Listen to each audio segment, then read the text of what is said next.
May mga biyahe talagang hindi nasusukat sa layo ng narating, kung hindi sa mga alaalang naiiwan sa bawat daan. Sa loob ng 3 araw na moto camping adventure namin, natutunan naming hindi kailangan magmadali para maramdaman ang tunay na saya ng paglalakbay. Sa bawat raw at tahimik na camping spot na aming napupuntahan, dala lang namin ang simpleng gamit, maingay na tawanan at solid na samahan ng The Raw Boys. My shining star, my shining star. Habang unti-unting lumulubog ang araw at malamig na hangin ang pumapalit sa init ng biyahe, doon namin mas lalong naiintindihan ang kagandahan ng simpleng buhay sa kalsada. Walang pressure, walang oras na hinahabol, pahinga kapag gusto, kwentuhan kapag may energy, at enjoy lang ang bawat sandali kasama ang tropa. We had it all, but I had no idea. My shining star, my shining star, my shining star, my shining star.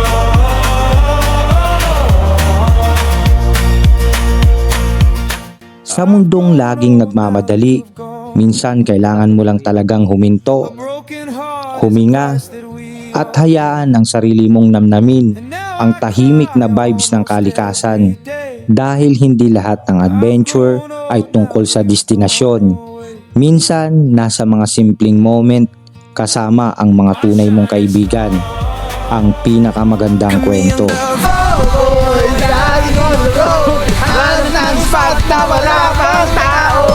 Bundok, dagat, ilog, solid na tanaw. Kahit saan, sa sulok ng Pinas, magkakamaw kami ngayon.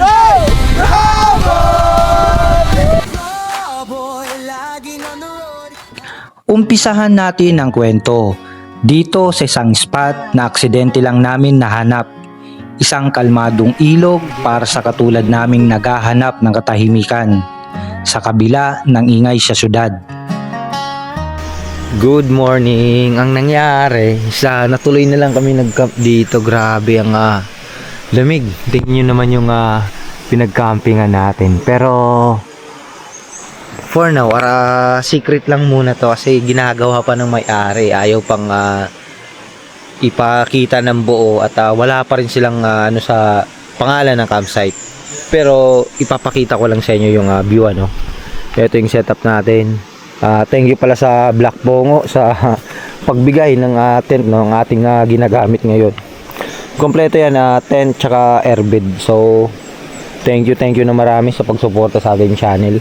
Then ito yung kay Papa Juni. Ang ganda nitong nature hike na to, Japanese edition.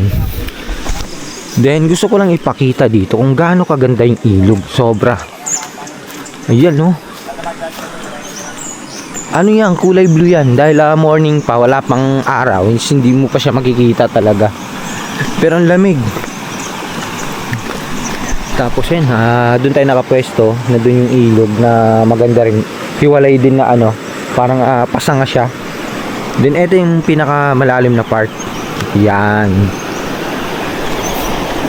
Diba? Ang ganda. Hanggang doon. Ilog din yan. Pasangasangang ilog dito. At napakalinis naman talaga. Ayan no. Then pagkatapos na ito, may lakad tayo. Maghahanap tayo ng raw camping spot. Nga pala, na rin kami, kahapon hindi kami nakapag-decide kasi na rin kami, anong oras na rin kami dumating dito. So wala talaga kaming planong mag-camp. Gawa nga nang wala din signal at may mga inaantay kami, hindi na kami nakapag-update. So mamaya talaga yung totoong camping natin. At kung saan hindi pa namin alam, maghahanap na lang kami via satellite lang. Ganoon naman yung lakad lagi sa Raw Boys.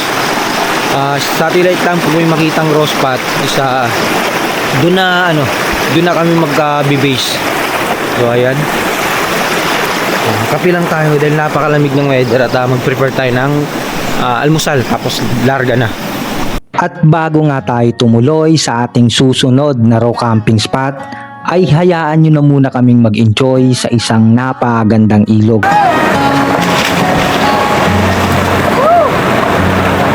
Grabe, ganda. Sa mga viewers ni Don Ramon, duflian ba natin yung ganito agad? Yun! Nakakaulol. Hindi pa rin hanggang ngayon, hindi pa rin kayo makapag-desisyon kung nakap o real eh. Hindi ko pa rin Ganun tayo, boys. Kahit saan napuntan Slipper na lang ha? Bundok, dagat, ilog, bundok, manset. Alright!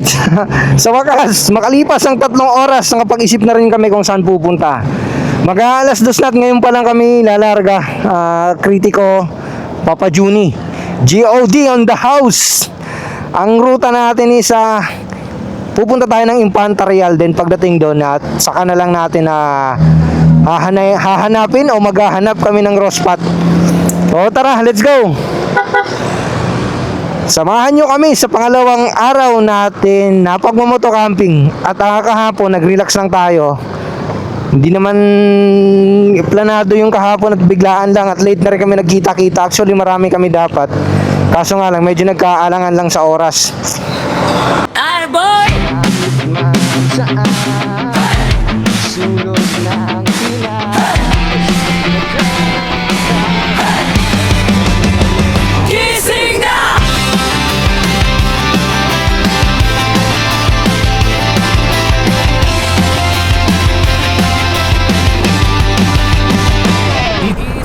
Grabe, puro nasunog dito yung mga palayan. Grabe init. Pag ganito na, wala nang mga puno. Nakakantok pa naman yung singaw ng init. Ayan oh, grabe. May naliligo. Ayan. Nakakalibang talaga dumaan dito sa halahala. Wow. Maganda. Maganda nito. Pag mga ganitong kalsada, talagang nilalasap ko talaga. Nagdadaan-dahan tayo. Road trip din sila tropa. Kasi pag nasa syudad na tayo, hindi na natin mararanasan yung ganito na maluwag, maganda yung view, walang traffic. Hindi ka ma-stress sa kasabay mo sa daan. Diba oh? Woohoo! Sarap magdahan-dahan. Kahit pagod tayo, puyat tayo kahapon sa camping natin. Ayan o. Nakakapag-relax pa rin tayo. Whew! Sarap puminga. Parang pagbaba na ito natin sa dulo, napakasarap magkape. At magsindi ng isang yosi. Torial Town Proper. Mapalad, Lubayat, Pandan. Okay.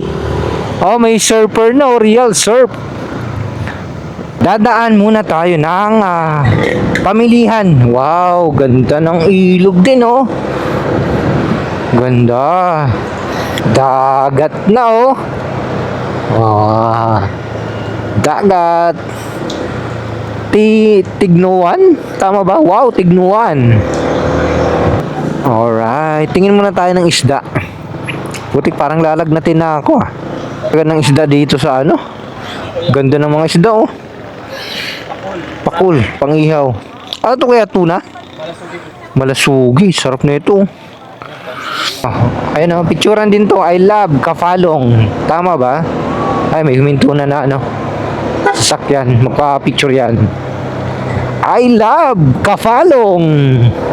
Ito yung dagat na parte dito yung mga bato. Ayan, malalaki yung bato. Kaya walang naliligo. Ayan, puro bato. Prone ka dyan sa disgrasya at sugat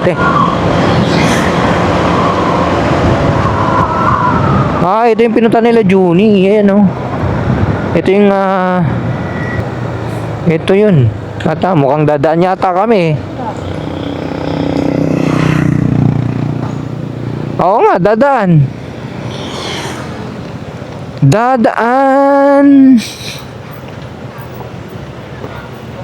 Dito na ba tayo? Dito, may pupuntahan pala kami dito, yung kakilala ni Junie. Di ko na kung ano pangalan nitong ano. Resort.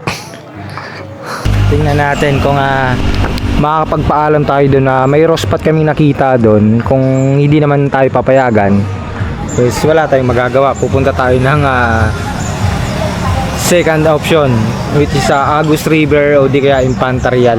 Sa isang maswerteng pagkakataon ay agad naman kaming nakakita ng isang rospat na pagmamayari ni Tita Flor. Magandang hapon po. Magandang hapon. Pwede po ba dito mag-camping? Pwede naman, kaya lang wala kaming ilaw. Oh, yun yung maganda na. Yun yung hinahanap namin, yung walang ilaw talaga. Talagang walang ilaw, pero may CR na. Ayan. May tubig naman po. Ang tubig ko Balon. Oh, yun. Perfecto. Dito nga ay agad kaming kinilig nang marinig namin kay Tita Flor na mala rospat pa pala ang aming pwestuhan ngayong gabi. Ayoko nang may aso. Napakaganda ng pwesto ni nanay. Ayoko nang may aso. Balon, ito yung balon. Lumusot ka pre. Hindi, ayan. Maraming laman ng balon. At yun rospat talaga. May pagka-rospat. Ang ano nga lang is may CR na. Ayan, may CR. Pag may high tide na, may languyan na tayo dyan. Ayan. Yan na, mga maya. Mamaya sabi ni Ate Flor, ayan mas gusto ko to kasi walang tao dito eh. Solo natin yung lugar. Solo natin. Tayo lang ang tao doon. Rosmat talaga. May CR, may tubig.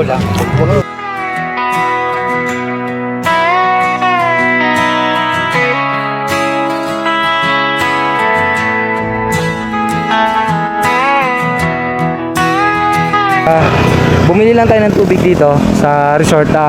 Halagang 60 pesos lang at nagpapahiram naman sila ng galon. At dito lang naman tayo sa tabi. Mabait din yung may-ari ng resort. Alright, nakapag-set up na tayo. At ito, rospat talaga tayo dito, yung peg natin. Then, Kinagabihan, pagkatapos natin mag-setup, ay agad kami nagluto. At dito ay may makakasama tayong bagong mga kaibigan. good evening, sir. Si Sir Jomli ang nagluto sa atin. Pinagluto tayo. Maraming salamat sa wakas. Makakatikim tayo ng totoong luto. Si Sir Abs. Sir Abs, thank you sa sa Lenny Lim. pagkakataon at nakakasama ng vlog yun. Hello po. Ma'am Liz. Si Ma'am Liz. Good evening po. Good evening. Ma'am Len. Konting sigalan tayo habang inaantay natin si Papa Dance. At kakain na tayo na. Hindi na magbabago pa. 1, 2, Kahit sabihin na mali ako, alipin mo ang bihag mo, ako'y iyong-iyo. Ang tulog. Magandang umaga. Check natin sa labas. Pero matulog kasi wala kang hangin, medyo mainit. Kalmado yung dagat eh. Labas tayo. Alright, good morning Papa June. Mabuhay ang kagitingan. Si Dense, naginip siguro kagabi. Sumisigaw ng mabuhay ang kagitingan, punitin ang sedula. Putik, naging katipunero sa panaginip eh. Pilang muna tayo at enjoy natin itong napagandang view. Tapos maya pupunta na rin tayo dun sa sinasabi naming Natasak Balls ba yun? Sila Papa Juning may alam eh. Sila GOD tsaka Critico. Pre, sa dinami-dami ng pinupunta natin dagat, ni isa wala tayong naliliguan. Hindi tayo naliligo. Alam mo bakit? Ano? Hindi, naghahabol tayo ng adventure. Dapat next Akala ko naman, baka lumusot. Tumatanda na. Tumatanda na tayo. Lang dagat na kami, di man lang namin nilulubluban. At kahit nung tayo nagsorsogon, di rin tayo nakaligo. Sa dagat na tayo nag-camping nun. Adventure starts when the map ends. Mga papes. Parang si Pugs yun Diba? Imbis na depende, kanya-kanyang trip yan eh. Yung ilalaan namin na 2 oras na ililigo sana sa ipupunta pa natin sa ibang lugar para mas makita nyo yung the other side ng adventure, no? o mas iba pang kaganapan. Alright. Dito yata tayo kakaliwa. Paglagpas natin tong tulay na to. Wow, liguan no. Yan no, dami naliligo. Ito natin. Ganda talaga ng ilog dito sa Real. Sarap magbabad dyan, no? Libre pa. At tama nga ako, dito tayo kakaliwa. So first time natin itong mapapasok itong kalsada, no? Thank you po. Sa pagkakaano ko, base na napapanood ko sa mga kasama natin, yung pinuntahan natin nung nakaraan nung Mauban, yung tatagusin natin sana yung Mauban papuntang Biso, ano ba yung hinahanap natin yung falls doon? Kasi may falls na hinahanap tayo doon. Dito pala yung mas magandang daan. Ganda rin. Tapos may mga nagtitindang merienda. Ayan o, empanada. Putik. Mamaya titikman natin yan kasi kakapanood lang natin ng vlog nung may nagnorte. So natatakam ako sa empanadang norte. Ito, ganda rin ng rock formation na to. Tingin ko mura dito yung mas mura dito yung mga beach resort. Ayan kasi hindi sila malalaking resort. Kumbaga syempre pag mga tao-tao lang, yung mga lokal lang yung nagtatayo tulad yan, mura-mura yung rate. Iba rin naman kasi yung established na talaga. Ito pero ako gusto ko yung mga ganyan lang, yung mga kubo-kubo lang. Hindi ko na trip yung mga masyado ng naka-improve na ba yung build na ba. Ito Zul campsite din. Grabe, nakakalibang yung mga nakikita nating tanawin, bukod sa napakaganda ng mga kakalsadahan, ispaltado. Tingnan nyo naman yung view, palipat-lipat. Minsan magdadagat, minsan bundok naman yung viewing mo. Ay talaga naman. Tinuturo. Ano to? Spoiler, palipat tayo drone. Palipat tayo drone. Sa kahel na kalangitan, paalam na nga ba sa ating nakaraan? Ngunit saan man tayo, iba ng amihan, di pagpapalit ang pagkakaibigan.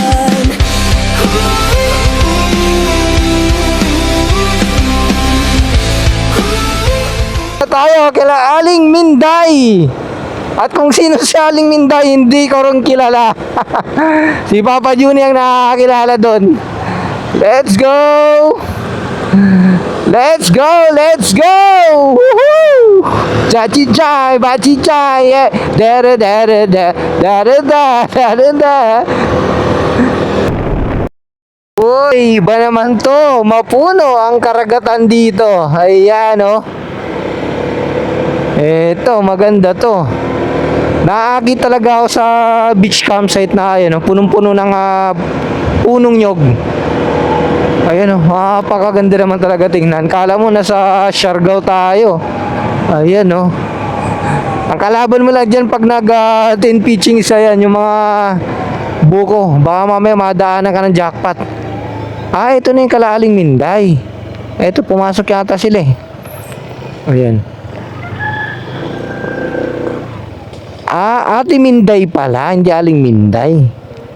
Ate Minday, Lumi House. Tapos lutong ulam, goto lugaw, tapos silog. Sabaw na si akla. Kakain lang natin, gutom na naman tayo. Sana all birthday. Happy birthday po. Ay! Sarap talaga pag walang hinahabol na oras. Ba? Pahinga muna, pahinga! Paray mo. Pero sarap lumakad pag ganito. Walang hinahabol na oras. Pag gusto matulog, tulog. Pag gusto Itong adventure, hindi mo kailangan magmadali. Pagpagod, pwede ka magpahinga, matulog, di ba? Naka-video pala siya oh. Bromance kami dito ni Critical Bromance. Yeah, boy! This guy is in love with you, pare. Mare. Bromance, bro. Ganito yung buhay na gusto natin. Pwede lang ganito lagi. Kaya pa. Nag-aantay lang bumagsak yung nyog. Kumatos ka dyan. Ayun. Oh, wala talagang ano yan. Wala talagang second chance. Ayun. Kasi. Pag inamot ka yan, Parang binangga dyan ang sasakyan. Ganda oh. may mahinog-hinog na yung isa. Nag-ready na bumagsak. Si GOD, tinan mo, tanghaling tapat, nagkape. Edo. Si Boy Kape, GOD. Inchik ang puti.